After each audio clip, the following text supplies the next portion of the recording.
আসসালামু আলাইকুম। আজ আমি মেক করছি সবার পছন্দের বিফ সিজলিং। বিফ সিজলিং করার জন্য আমি এখানে বিফগুলোকে এরকম চ্যাপটা চ্যাপটা করে চিকন চিকন করে কেটে নিয়েছি। এখানে আমি অ্যাড করছি ব্ল্যাক পেপার,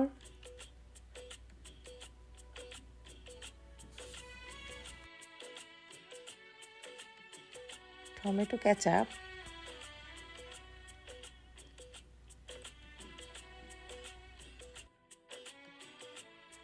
এবং ড্রাই চিলি ফ্লেক্স। ঝালটা আপনারা আপনাদের পছন্দ মতো অ্যাড করবেন এবং লবণ অ্যাড করছি স্বাদ মতো।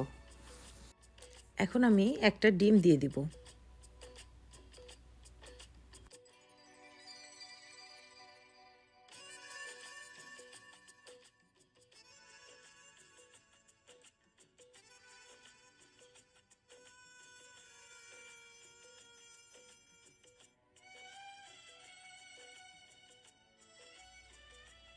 বিফগুলোকে ভাজার জন্য অ্যাড করলাম কিছুটা কর্নস্টার্চ।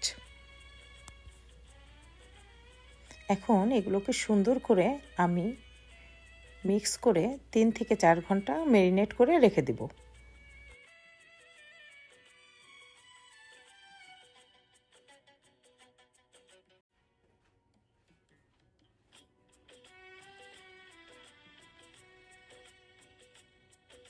ম্যারিনেট করা বিফগুলো আমি সুন্দর করে ভেজে নিব।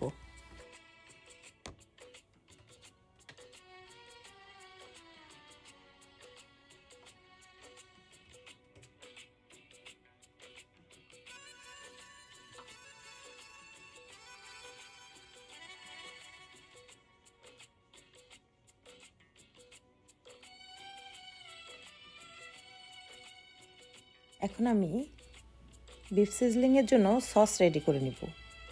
এখানে আমি টমেটো কেচাপ এবং ম্যাগির sweet and sour sauce add করলাম।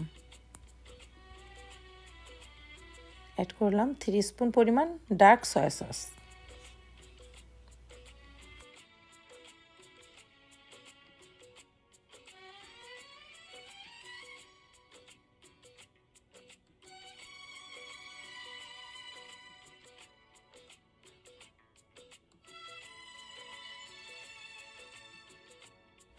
ওয়ান স্পুন পরিমাণ ব্ল্যাক পেপার।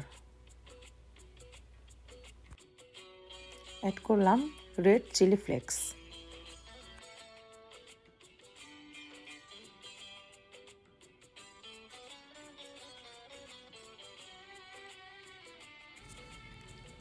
এখন আমি এখানে অ্যাড করছি 1 স্পুন পরিমাণ হোয়াইট ভিনেগার এবং 1 স্পুন পরিমাণ ব্রাউন সুগার। সব উপকরণগুলো দিয়ে সুন্দর করে আমি সসটা রেডি করে নিব। ফ্রাই প্যানে তেল দিয়ে তেল কিছুটা গরম হলে আমি 1 চামচ আদা কুচি 1 চামচ রসুন কুচি দিয়ে সুন্দর করে একটু ভেজে নিব।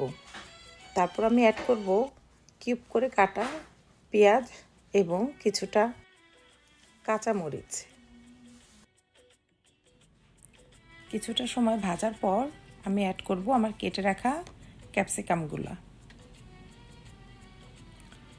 ক্যাপসিকামগুলো সুন্দর করে একটু ভেজে নিব।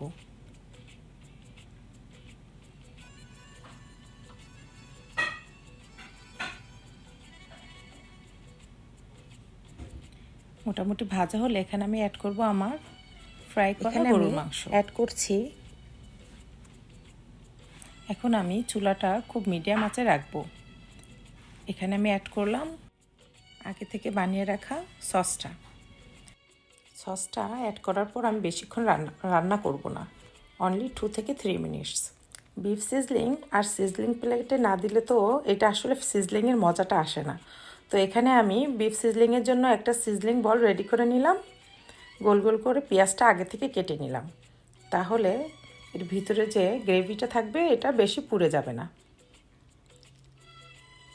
সব সিজলিংটা দিয়ে দিলাম, হয়ে গেল আমার মজাদার বিফ সিজলিং। যদি রেসিপিটা ভালো লাগে শেয়ার করবেন, ফলো করবেন এবং সাবস্ক্রাইব করে সাথে থাকবেন।